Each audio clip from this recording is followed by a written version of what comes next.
Toza quartier passe à 1, quartier Mouké. Awa tout moni ka tolali na butu donc érosion yé maye yé buki biso na banda ku nyoso esili donc moi to lobeza te papa. Yo toza libanda na bana to senga kaka bakonza mboka en tout cas basunga biso. Basunga biso basuba aider biso batinda ta ba beni ya banini ebwakela biso ata ba kundela biso mabulo po toza libanda na bana moi ko sala ezati banda ku nyoso na mabele banda ku exili biloko nyoso banda ku ekei do toza kabo. Bota la biso nege to komi. Toza na mbongo akofutela ndaku te, toza libana na bana. Tozo senga nde lisungi. Epa mama Denise. Epa papa na biso député na biso papa Kalonji. Bota la biso toko kende wapi. Awa ti soki kune za combien de ndaku, combien de parcelles.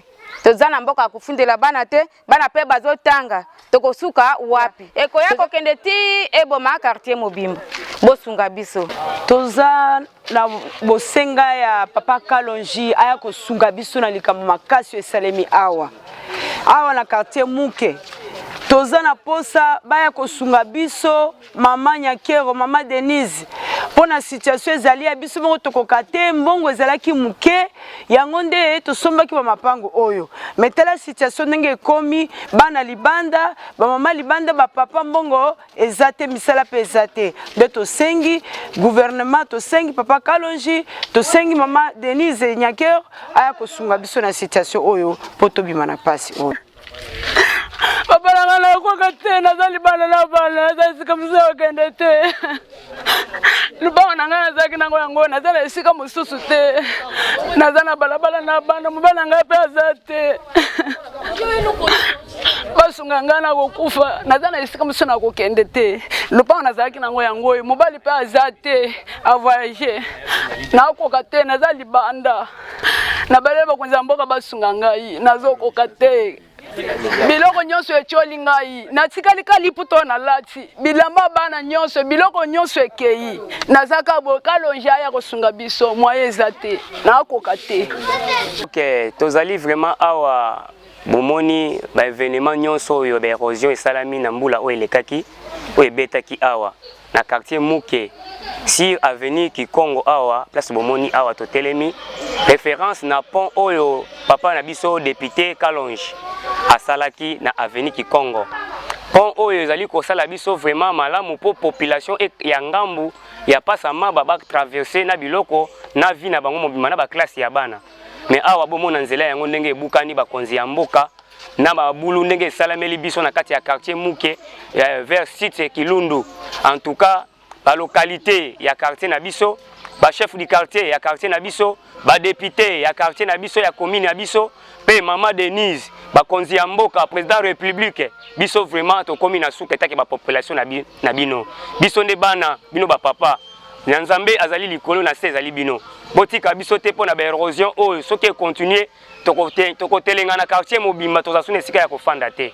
Moi maloba moke nazaki nango epai na bino bakambi ya mboka. Moi maloba moke nazaki epai na bino ba député, maloba oyo la biso ekoma epai ya bokonzi anzela na bino. Papa na biso Kalonji, mama Zizeli Kamwanya, mwasi ya chef coutumier Moloni, oyo tozozela na 2023. Boni okotika biso peka na quartier oyo botami to telenga na boye etake molobeli na biso abimi to pesi malobe pa na bino pe bosto wa kosunga biso na batu ya mawa pona kati ya pasi oyo ba moto moye le kalisusu awa ezalite moye batu ba traverser na biloko ya construction ezalite vraiment to sili mayele awa Papa Kalonji kolemba biso te yaka continuer musala na yo po quartier Mobimba to taleli nde yo yaka osunga biso po tenzela na yo salaki eza ya kobukana mapangu nyonso eza ya kozinda.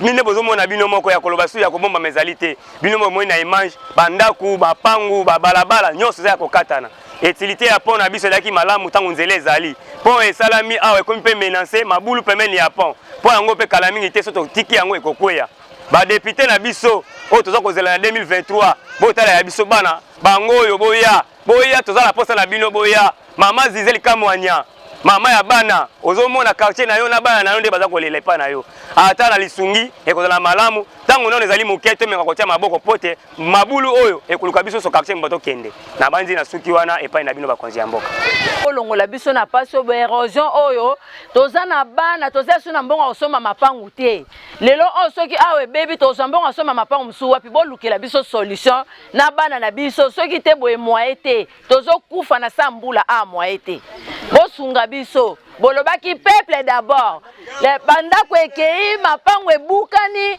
en tout cas boya luka biso solution na lombango botika biso boye te avevi bazali awa baofele bazali awa tozomona te tokosuka wapi so biso nde toza bamisu toza bamibali te toza bavevi so mapango ekei tokosuka wapi nani akosombela biso mapango mosusu na quartier moke aboya olukela biso solution